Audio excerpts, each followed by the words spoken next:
मिट जाए गुनाहों का तस्वर ही जहां से इकबाल।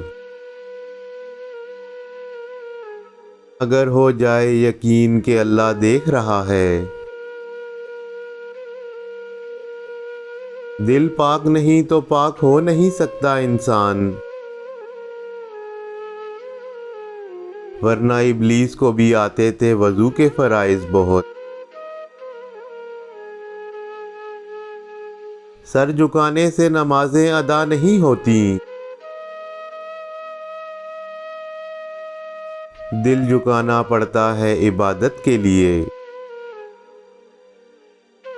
इकबाल ने तोड़ दी तस्बीह इसलिए, क्या गिन के नाम लूं उस खुदा का जो बेहिसाब देता है। कोई इबादत की चाह में रोया, कोई इबादत की राह में रोया। अजीब है ये नमाज़े मोहब्बत का सिलसिला इकबाल,